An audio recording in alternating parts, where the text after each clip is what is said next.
Hi, everybody, and welcome back. So, today I've got a very exciting new release from Boldr Watches with what I think is their best dive watch yet. The watch is the latest addition to the Odyssey lineup, the Freediver, and although this has the same aggressive angular case design, it's in a much smaller package.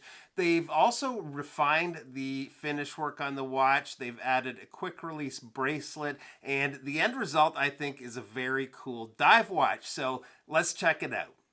So Boldr has released the Freediver in 5 color options. There's the green, the red, a white dial, and I think the white dial is my favorite.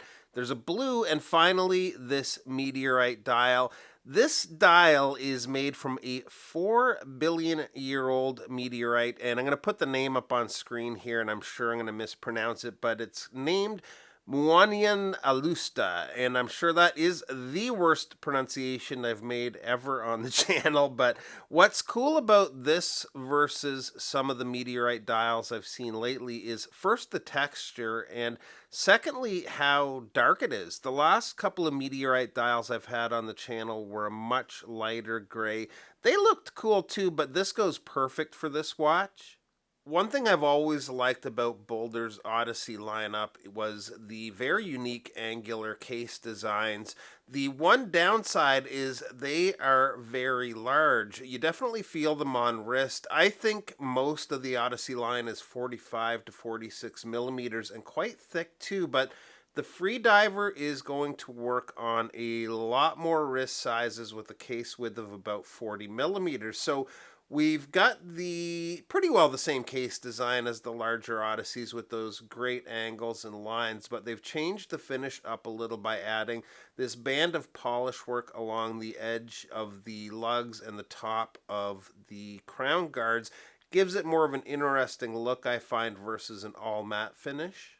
The caseback is a screw down caseback. Boldr always has great artwork on their casebacks, and this one has the Kraken deeply pressed there.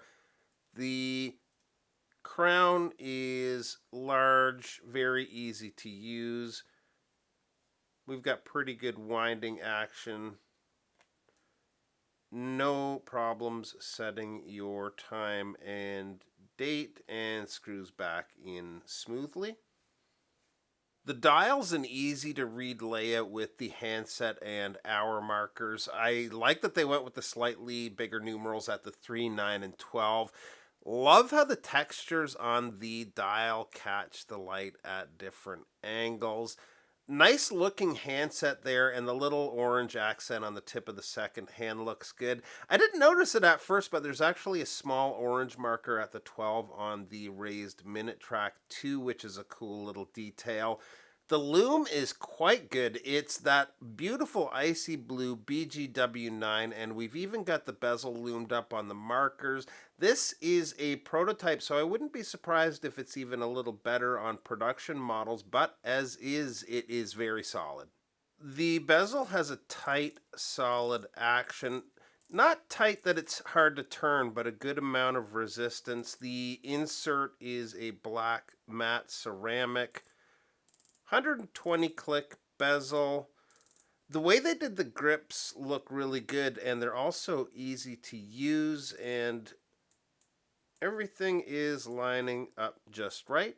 The bracelet pairs great with the watch. There's a couple changes happening with the production models though versus what I have here. One is this has push pins where the production models are going to have screw links. The production models will also have quick release spring bars, so that's going to be a nice upgrade. Both of those are great upgrades. So we've got a solid bracelet, also a very solid clasp. There's no dive extension, but there's 6 micro adjusts to get a good fit. I'm not sure if this is something that's going to be changed for the production models, but the clasp finish on this one isn't quite the same as the watch and the bracelet. It's brushed and the rest is bead blasted. It's not majorly noticeable, but I would like to have seen it match up just a little bit better. So size-wise, the case comes in between 39.8 to 40.4 millimeters, depending on where I measure. It's a little bit tricky with the crown guards and this bump on the other side of the case. Lug to lug is 48 millimeters. Lug opening is 20 millimeters, and the thickness is pretty much spot on at 14 millimeters. Crystal is sapphire with an anti-reflective coating, and the watch runs the Miyota 9015 movement. So, final verdict on the watch is this thing is excellent. It looks awesome on wrist. Even at 40 millimeters, it's still a chunky watch, but it sits great on wrist. Such a cool, tooly look, and overall a super solid feeling build to this one. Cost on these is going to be $649 for the non-Meteorite and $799 for this model. If you order before the 10th of this month, you'll also get a watch roll with your purchase, and these will start shipping the 11th, which is coming up very soon. So just want to thank Boldr for lending this in. This came in from Watches Galore and is heading out to a few other channels after me. Links to their channels and the Boldr site will be below.